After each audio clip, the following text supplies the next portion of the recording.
Alright, so as some of you guys already know, Russian Atom recently has introduced the history of Oud collection. For Russian Atom, Oud is the top of everything, and he wanted to combine two unique and unforgettable rituals, which is applying oud oil and burning oud chips into a form of a sprayable perfume. The history of oud collection aims to help people to discover the true beauty of natural, raw, and pure agarwood. Russian Atom has chosen to present it in a spray form, which is more convenient in today's busy world. Many people are not aware of or hesitant to use sticky oils as it can be somehow complicated. However, the spray format offers a convenient way to experience pure oud and reveal some of its hidden qualities. It's important to note appreciating natural oud is not an easy task and often requires time. The oils themselves take ages to mature and develop their silky smooth and refined character.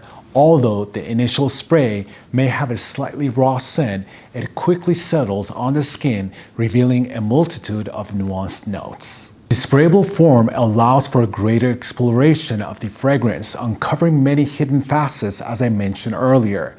Even those familiar with pure natural oud oil have remarked on the diverse levels and new aspects of the scent that it displays. It's almost like examining oud under a microscope, observing the intricate details and beautiful nuances that make up its essence. This truly creates a remarkable experience unlike any other. Alright, so today we're going to talk about Indian Oud, which is one of my favorite kind of oud. I love the different facets that it has. I love its animalic characteristics on the opening and the dry down. And I love how it has a silky smooth dry down as well. And I have to say that I truly enjoyed the sprayable format, or I should say I'm truly enjoying the sprayable format compared to the oil format. You see, I have Indian Oud oil, and I wore that, and I wore this at the same time, the sprayable one, and this one almost felt like a ultra high definition experience. All the different layers that I was getting from this right away on the opening, it just opened up all the molecules right away. You could smell everything, and I loved it compared to the oud oil. The oil felt almost like it was muffling a lot of smells or a lot of layers that Indian Oud has, and this one pretty much opened it up. It almost felt like it put like a high frequency to it. You could literally hear everything or smell everything. It was incredible.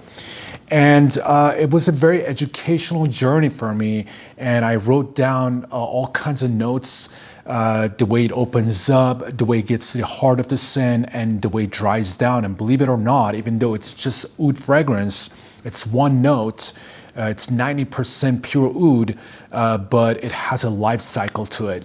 And I wrote it all down to make sure that I have everything as far as detailed information goes.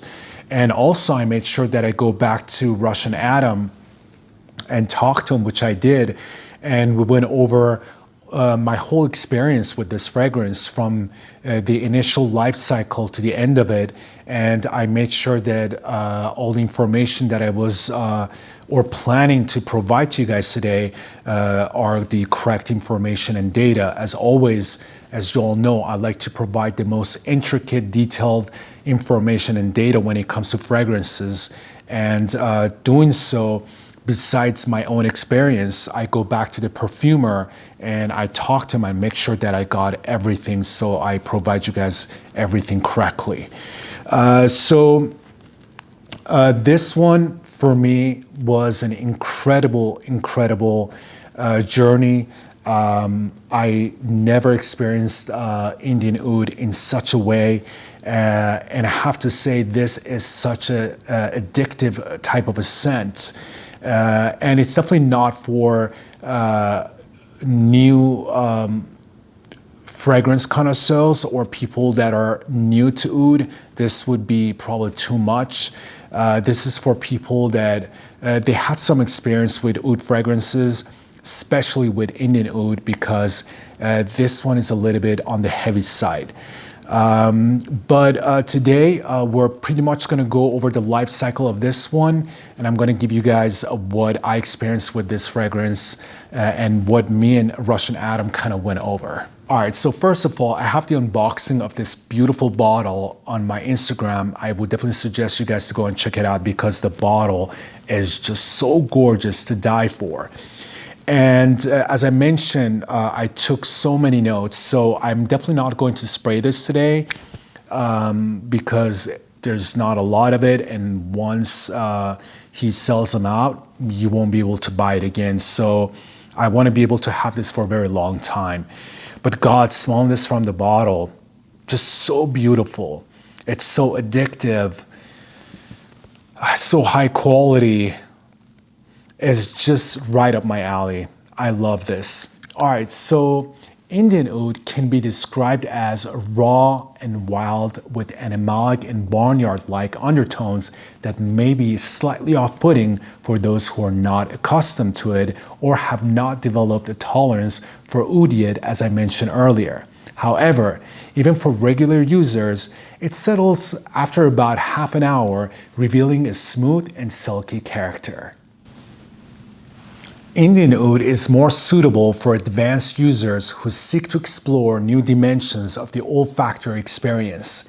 It features the wonderful animalic and slightly fecal notes in the opening, but as I mentioned earlier, it quickly transitions into an extremely smooth, silky scent with highly matured character. Indian Oud composition consists of 98% pure oud oils from region of Nagaland and Manipur distilled between the years 1970 and 1993. The top notes of royal finest sinking vintage Indian Oud wood vapors were infused into composition by no other than master distiller Russian Adam. Now, as I mentioned earlier, the interesting part is that even though it is one note, it has different layers to like top note, hard notes, and base.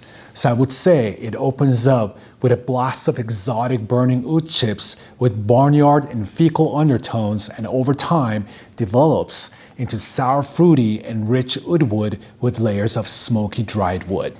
Yeah, it's one of those fragrances that once you smell it, you can't stop going back to it. It's just very addictive.